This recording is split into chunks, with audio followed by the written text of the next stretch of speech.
Hello, everybody. Today I want to take you back to the source. And that's actually a ridiculous statement because you're not other than the source. You are an expression of the source. This is an expression of the source. Oneness is an expression of the source. But the source is not limited to being this or you or oneness.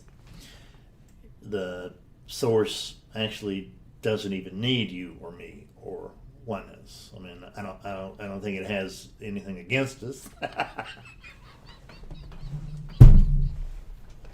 But it's just not about us. But it's not about us.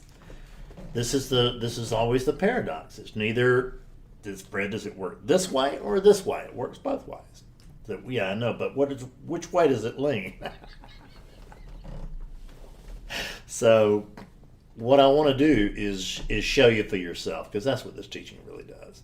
It doesn't make much difference for me to get up here and talk for 10 minutes or 30 minutes or an hour about how I see things. Who cares? It's an empty unit. But it's an expression of the source, but what matters is what is that expression of the source? What does it see? How does it see things? That's what we're really here to find out. So let's start with way into unit identification. Because for 50 years, I thought, 50 plus years, I thought I was a Fred Davis, and that Fred Davis was in search of spiritual enlightenment. I thought that I needed to be freed from something. So there was no question that I was a Fred Davis. I was a Fred Davis, and this is what a Fred Davis looked like. It was this body. Well, I came to find out that that's not quite true. It's not completely untrue, because there is still a Fred Davis experience here. It's not believed in. It's not catered to often, but it's still the experience here. And sometimes it is catered to, right? The unit's got its preferences. Who cares? Let it do what it does. It can't not do it anyway. So we come to unsee that we can have a glimpse and unsee that. We can have, I did in 1992, I had a very, very strong, clear glimpse and a seeing that, oh, that ain't true.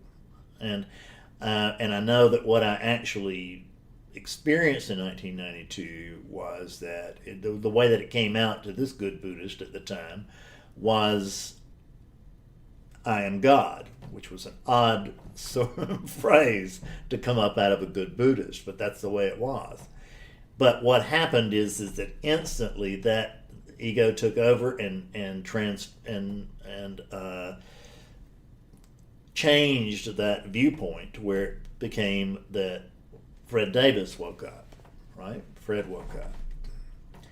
And that I am part of God. See, Fred is part of God, but not God. I mean, we don't want to go there.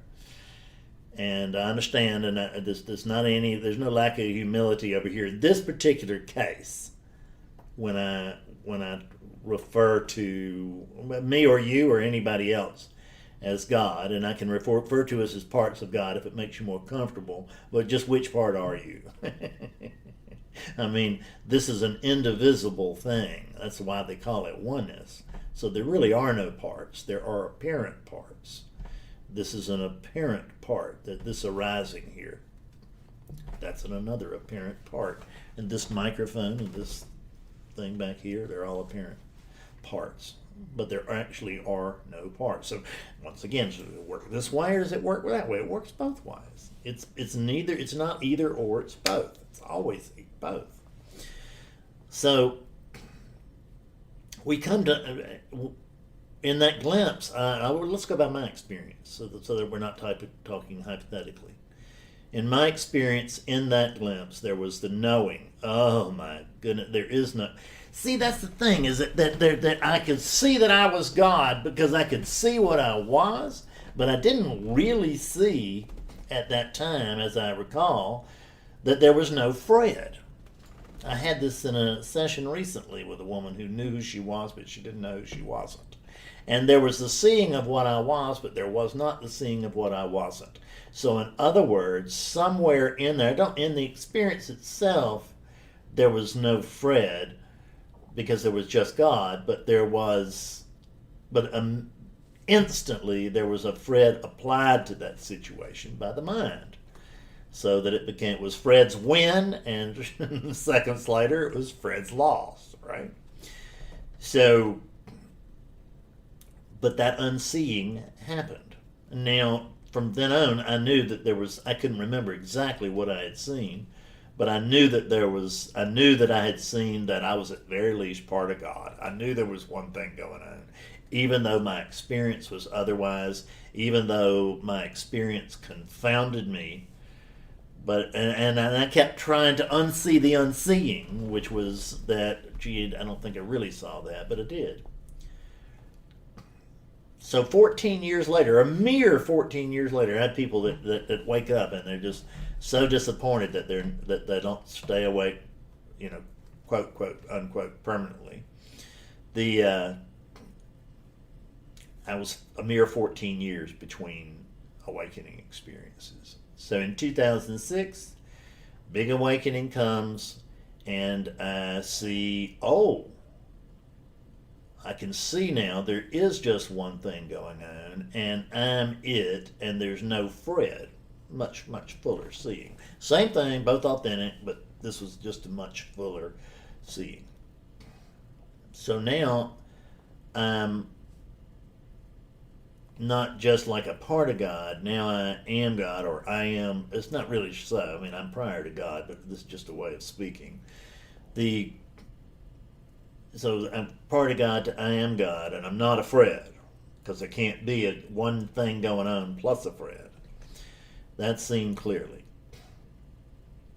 But there's still a lot of confusion, and there's a lot of identification with a Fred. Because what woke up was awakeness and not this Fredness, not the conditioning. The conditioning didn't wake up.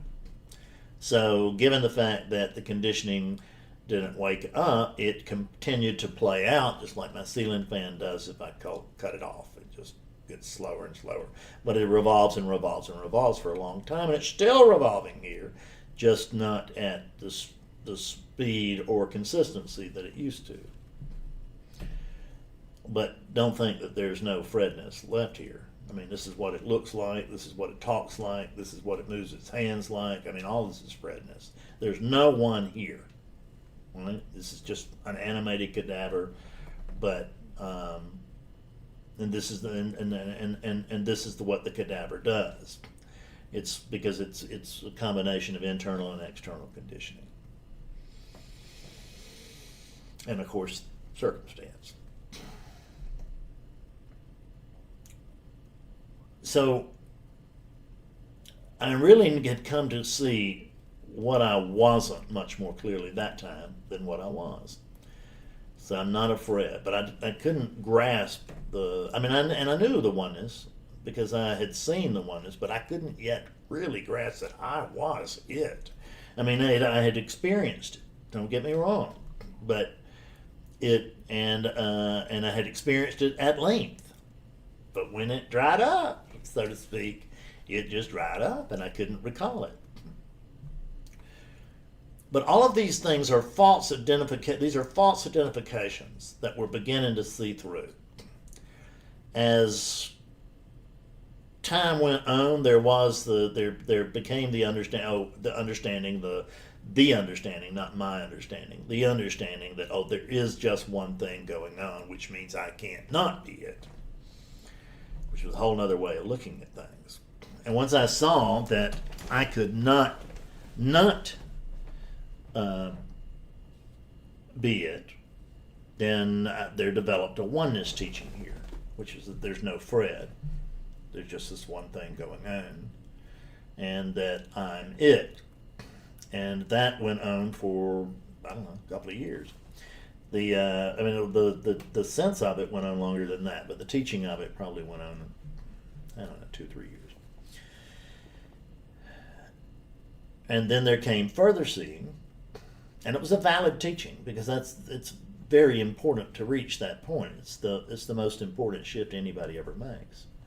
So it was a valid teaching. It was a true teaching. It just wasn't as true as what's taught now, because it didn't go as far. So then there came to be seeing that, oh, I'm actually prior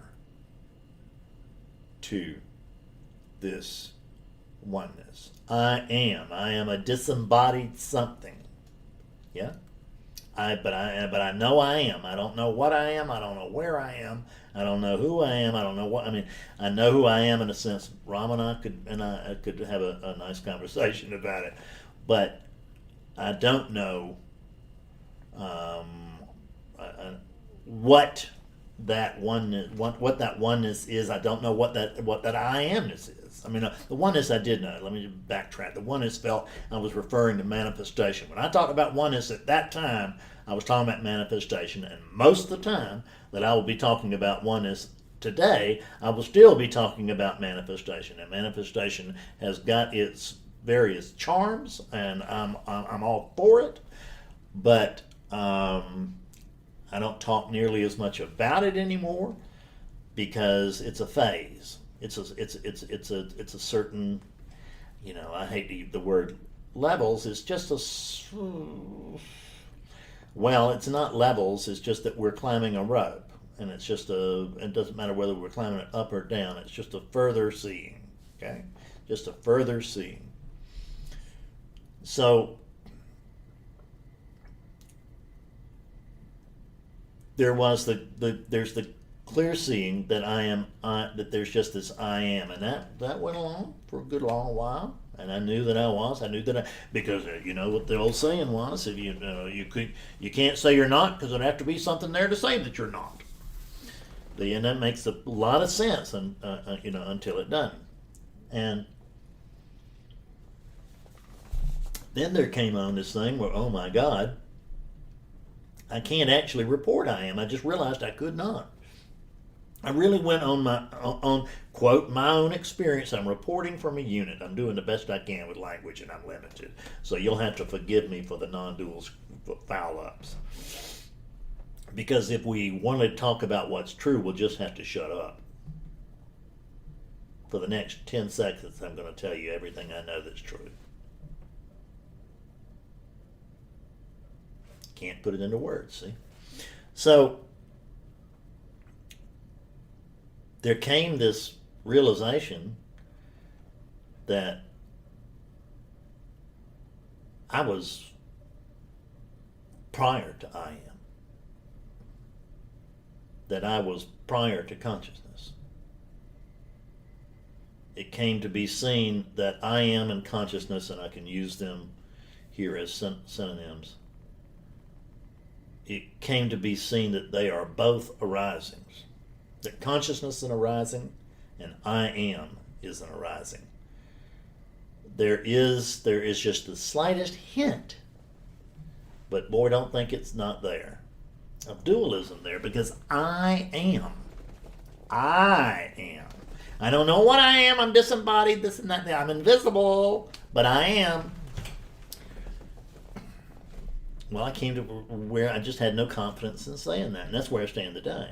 No confidence whatsoever in saying I am. I'm not saying I'm not. See, that's the difference. It's not. I'm not doing that flip. I'm not saying, well, since I can't say I am, I must be able to say I'm not.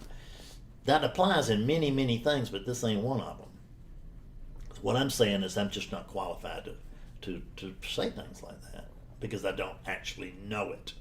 What I teach is what I know, and when I say when I actually don't know anything. So what I should say is what I really teach is an undoing. It's an unknowing. And what I know is that it's not true for me to tell you that I am, because I don't know if I am or not. What I do know is that there's a sense of being. But when I look at the sense of being, when I can't not use the word, so we'll continue to use it even though it's right? Not accurate.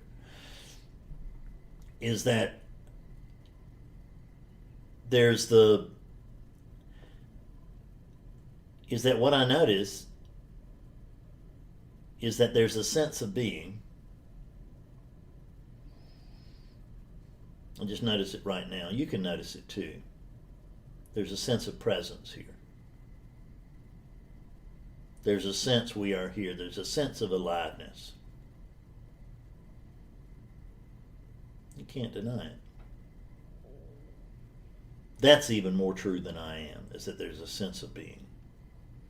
But I noticed that there used to be a sense that I was afraid, and that's been seen through. I had a sense this morning that it was going to rain here, and it didn't. A sense of something is not the same thing as the truth of something. So the sense of something doesn't point toward the truth of anything necessarily. It can, but it doesn't have to. So there's this strong sense of being. And that sense of being has long been equated as a synonym to I am, but it's not. Because there's no I there. It's the difference between I am and amming. When a baby first comes out of its mama's womb, there's the experience there for it of oneness, experiencing oneness as oneness without even that knowledge. Doesn't even know it. But that there's a sense of being there. Watch it move. There's a sense of being. It's sensing a universe, an outside world. That's the way that the play works. And it looks to us like it's a separate being from these separate beings' eyes. Looked at from oneness, I can see it's just a pimple.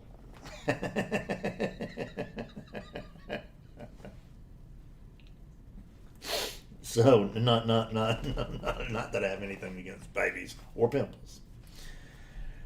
So then, just as I get really, really comfortable, see, I get comfortable with every position I'm in, and then the rug gets yanked out from underneath me. Thank God. Right? Because I just don't want this thing to quit. It's not gonna, I know that. But like right now, but every place I get it feels like, well, this is the end. This is it. I got it. And this is, I mean, it doesn't, well, it does feel like this, except for the I got it part. I mean, it's not, that's not quite it. It's just known, well, this is it. Here it is at last. This is the bottom line. That's a good way to put it. This is the bottom line. The final seeing. But I've had that so many times now that it's very, very difficult for me to take it seriously. So quite frankly, it's difficult for me to take what I'm telling you today all that seriously either. It is serious in the sense that it's the truest thing that I can tell you. But that doesn't mean that it is actually the truth. It's not... it's not the truth. It's the truth as far as it goes. Whether it goes far enough, I don't know. This is as far as I can see.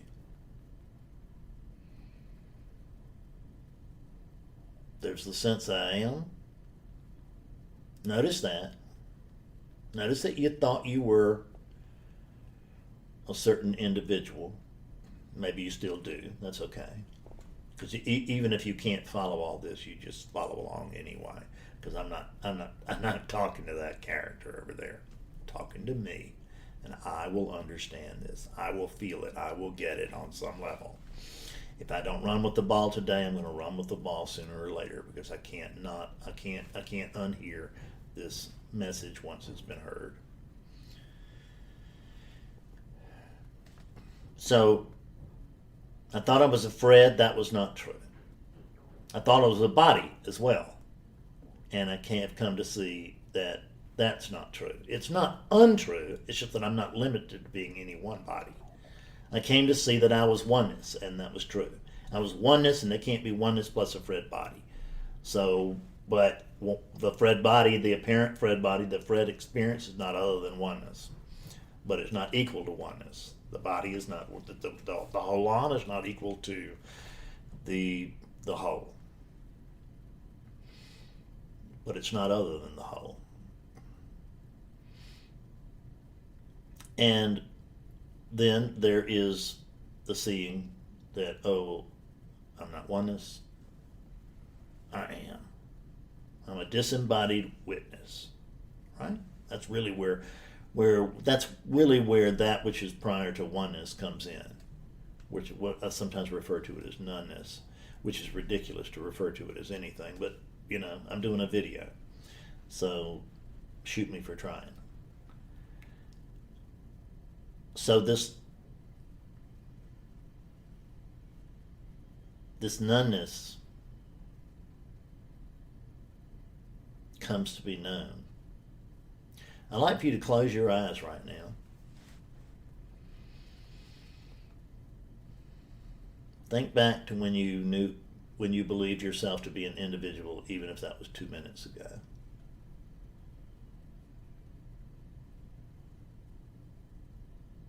Notice that in your heart you know that's not true. You just know it's not true. Why would you be following non-duality if you thought that was true? When you're trying to undo that seeing. So it's just not true and you know it. You're just looking to have it fleshed out for you. And that's what we're doing here. So we thought we were this individual living in a world. Then we came to see that we were oneness and that we are the world.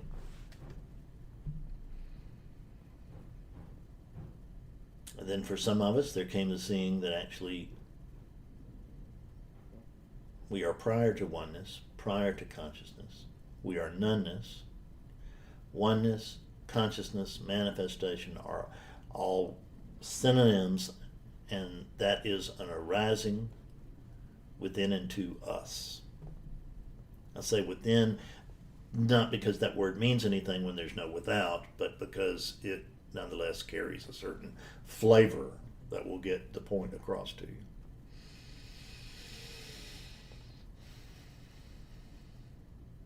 I'm not a Fred. I'm not a oneness. I'm not a disembodied witness. There is witnessing, but I'm not doing it because I can't find an I. When I really go back and I feel into it, I can't find any owner to the sense of being whatsoever.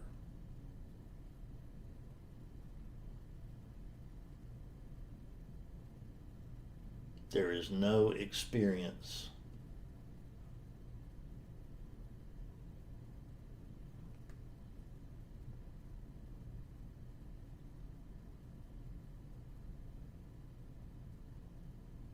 Notice that what happens is we get to this point of noneness, but we don't really get there. We don't know it. We know of it. We can't know that which is prior to knowledge, that which is prior to thought. There's something that wants to experience this noneness, but it's noneness. It's a void. There's nothing to experience. So it can't actually be experienced. When I say this is experiential, I want that in quotes. Quote, unquote, it's experiential. It's experiential to an illusion.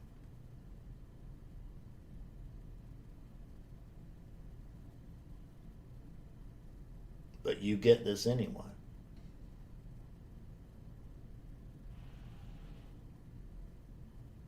So we want to describe this thing. We want to share. But we can't share because we don't know what it is. And we can't describe it because it's prior to language. It's prior to language. It's prior to experience. It's prior to thought. It's prior to knowledge. It's prior. It's just flat out prior.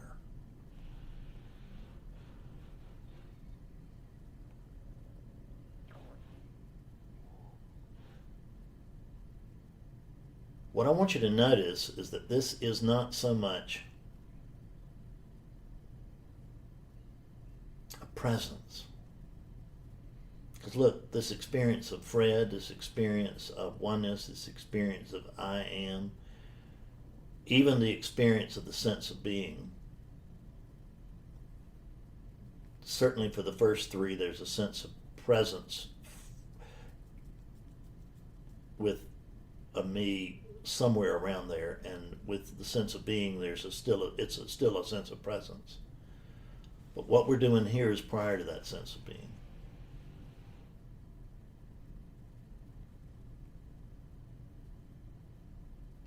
There is an implication that something has this sense of being. You see that? We can know of it.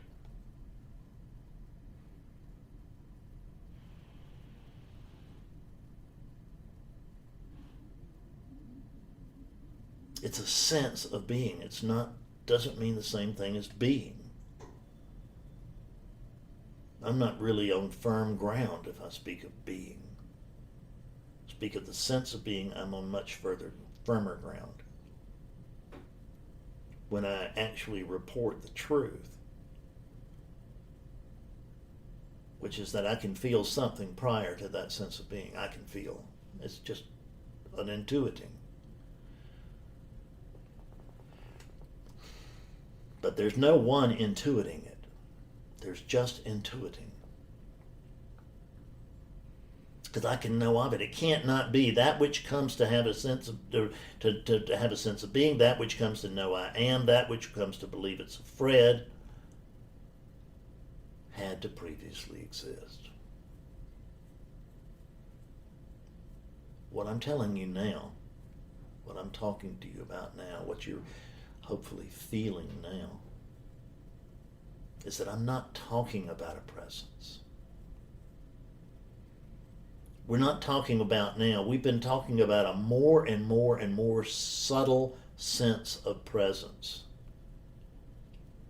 But now I want the whole bottom to drop out.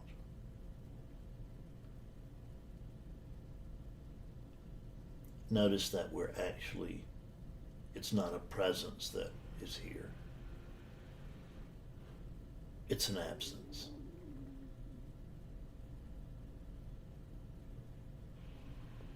You cannot know an absence. There's nothing to know.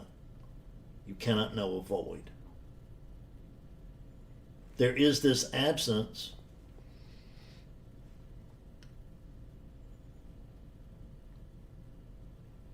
that we can't even think about. The mind can't conjure it. You can't experience it because it's prior to experience, but you can't not know of it. Not if you really come here. You can't not know of it. And in a conversation that is the depth of this one, or perhaps quietly in your chair in the living room, as it occurs to me, there's the stillness that I am is noticed enough that I can feel that absence. It's almost a cyclonic absence in the sense that it makes me feel I'm very much drawn to it. I had a woman last week terrified of death. I took her here and asked her, are you scared of this? And she said, no, I'm drawn to it. And it wasn't that character talking. It was awakeness itself being drawn toward that which is prior to awakeness, prior to any kind of understanding. It is potential. We call it awakeness, but it's not awake to itself. We can't say it's not, but we can say it does not know itself. So that's the thing about you, is that you don't always know yourself. this presence that we've been spending all these years in is the result of that absence. Because it is empty, but it is the fullest emptiness that there is, because it is the potentiality for all of this. It holds the potentiality for all of this, the potential for every last thing, including this session, these words.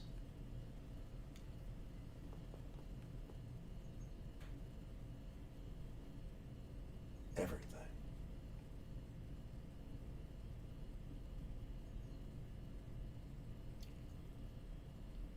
It is like there's a membrane between what can be known and what can't be known, what can be felt and what can only be intuited by we know not what. But you can take your hand and press it against that membrane, and you can know your true nature.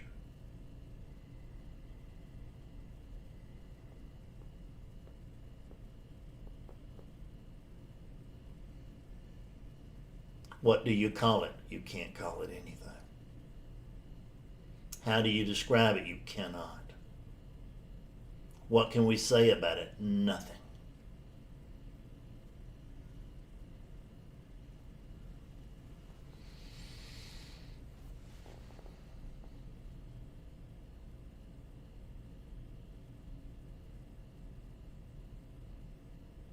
Sit here and notice. Sit here at the edge of the vortex.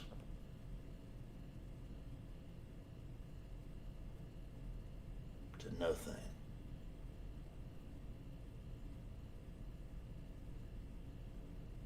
The vortex of the void. The edge of the vortex of the void.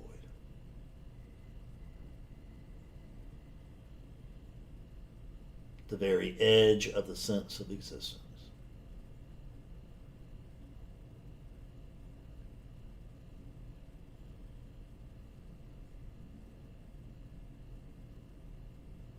No you, no world, no problem.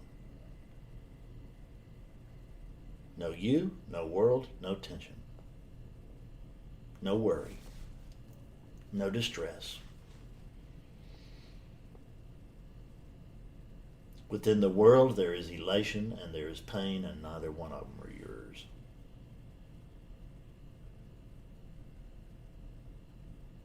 You experience them vicariously through this avatar, but you don't have to own them. Recognize that it's virtual reality. There's not what knows the virtual reality. It just doesn't work like that. That sense of being is as far as we can go. But that sense of being was not there prior to your birth. That sense of being was not there in deep dreamless sleep. Am I saying that you died? No. Am I saying that you weren't there? No. I'm saying that you, whatever it is that you are that I can't even speak of, you don't always know yourself. You come to know yourself when one of these bodies somehow manifests. And this, it is a consciousness tree. It bears the fruit of consciousness. The essence of this body is consciousness. At which point there is a sense of being, at which from that develops a sense of I am, which from that develops a sense of I am Fred.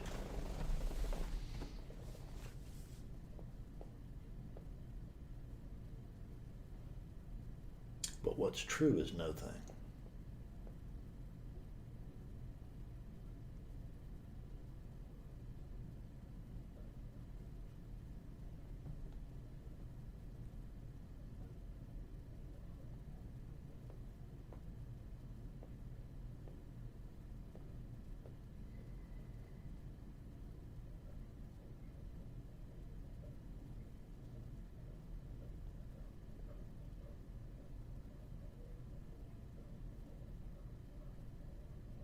the absence from which all presence arises.